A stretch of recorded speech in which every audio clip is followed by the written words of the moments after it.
Hello મિત્રો, progress કિચનમાં આપણું સ્વાગત છે। તો આજે આપણે બનાવીશું એકદમ ટેસ્ટી, હેલ્ધી અને પંજાબી શાકને પણ ભૂલાવી દે તેવું મકાઈ ડોડાનું શાક। તો જોઈ લઈએ તેની રેસીપી। મકાઈ ડોડાનું શાક બનાવવા માટે મેં અહીં 3 મકાઈ લીધી હતી। આ મકાઈ મેં દેશી મકાઈ લીધી છે અને એકદમ કૂણી હોય તેવી આ મકાઈ લેવાની છે। તેમાંથી 2 મકાઈના મેં આવી રીતે પીસ કરી લીધા છે અને 1 મકાઈના મેં દાણા કાઢી લીધા છે। તો પહેલાં આપણે આ મકાઈને બાફી લઈશું। સૌપ્રથમ કુકરમાં આપણે પહેલા થોડું પાણી નાખી દઈશું। પછી આપણે પીસ કરેલી બધી મકાઈ એમાં એડ કરી દઈશું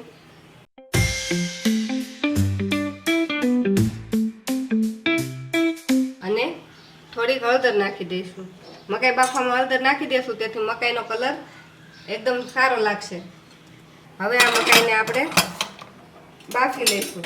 આ મકાઈ બફાય ત્યાં સુધી આપણે આપણે જે 1 કપ મકાઈના દાણા કાઢીને રાખ્યા છે, 2 મોટા ટામેટા કટ કરીને રાખ્યા છે, 2 મોટા કાંદાને કટ કરીને રાખ્યા છે, 1 કેપ્સિકમ છે, 10-12 લસણની કળી, 2 મરચી અને થોડોક આદુનો ટુકડો, લીલા ધાણા અને વઘાર માટે તમાલપત્ર, મરચું, 2 તજના ટુકડા અને 7-8 લીમડીના પાંદડા અને ઉપરથી નાખવા માટે આપણે અહીં થોડું લીધું છે દહીં। હવે તેમાંથી આપણે મકાઈ, કાંદા, ટમેટા અને આદુ મરચાં અને લસણ છે એને આપણે બધાને અલગ અલગ ક્રશ કરી લઈશું।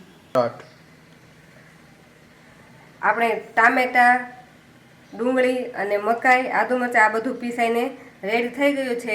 આ બાજુ આપણી મકાઈ પણ બફાઈને રેડી થઈ ગઈ છે। તો તમે જોઈ શકો છો કે આપણી મકાઈ સરસ રીતે બફાઈ ગઈ છે।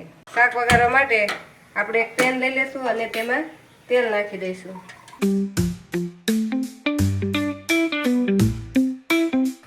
આપણું તેલ ગરમ થઈ ગયું છે તો પહેલા આપણે આમાં કેપ્સિકમને તળી લઈશું।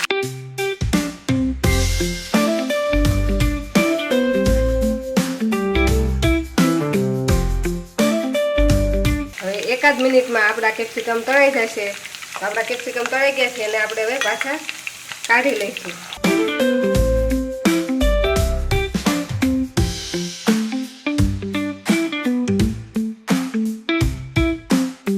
તેલમાં આપણે 1 ચમચી જીરું નાખી દઈશું,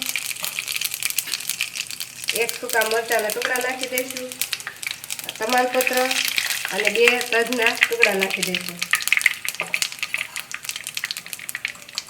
અડધી ચમચી હિંગ નાખી લીમડાના પાન નાખી દઈશું।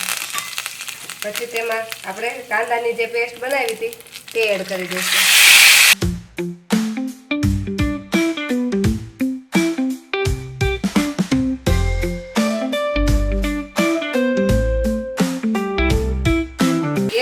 કાંદાને સાતળી હવે તેમાં આપણે ટોમેટાની પ્યુરી નાખી દઈશું। હવે પાછું હલાવતા આ બંનેને 1 મિનિટ માટે સાતળશું।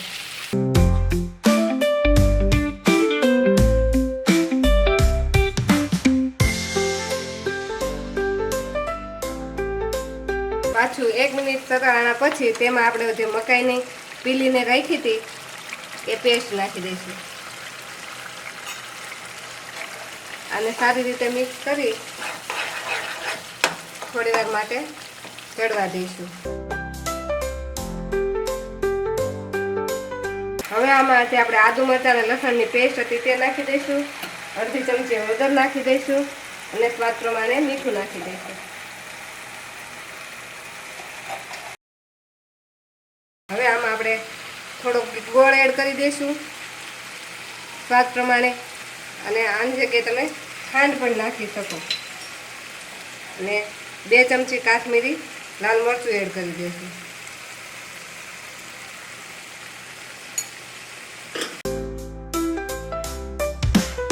હવે આ ગ્રેવીને તેલ છૂટું પડે ત્યાં સુધી ચડવા દઈશું।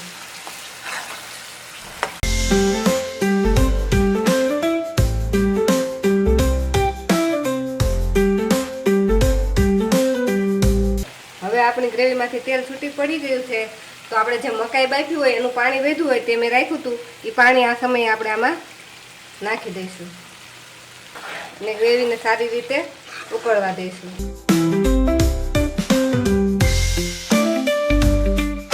હવે આપણી ગ્રેવી સારી રીતે ઉકળી ગઈ છે તો એમાં આપણે બાફેલી મકાઈ નાખી દઈશું.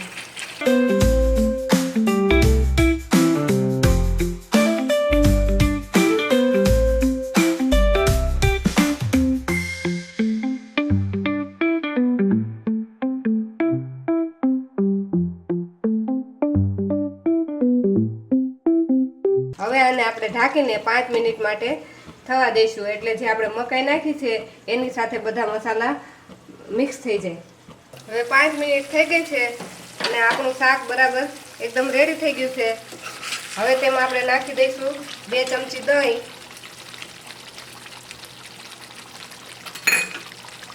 અને હલાવીને એને 2 મિનિટ માટે રહેવા દઈશું.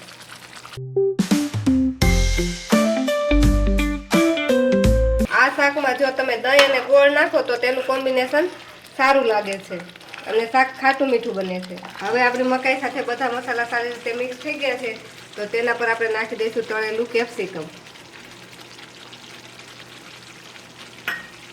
અને 1 ચમચી ધાણા જીરુંનો પાવડર, અડધી ચમચી ગરમ મસાલો. હવે આ બધાને આપણે સારી રીતે મિક્સ કરી લઈશું.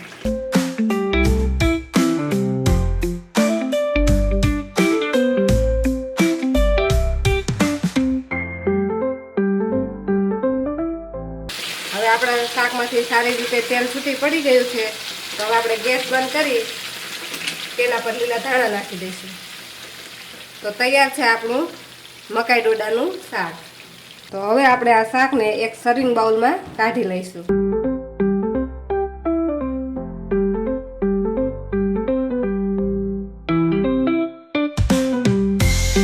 તો તૈયાર છે આપણું મકાઈ ડોડાનું શાક.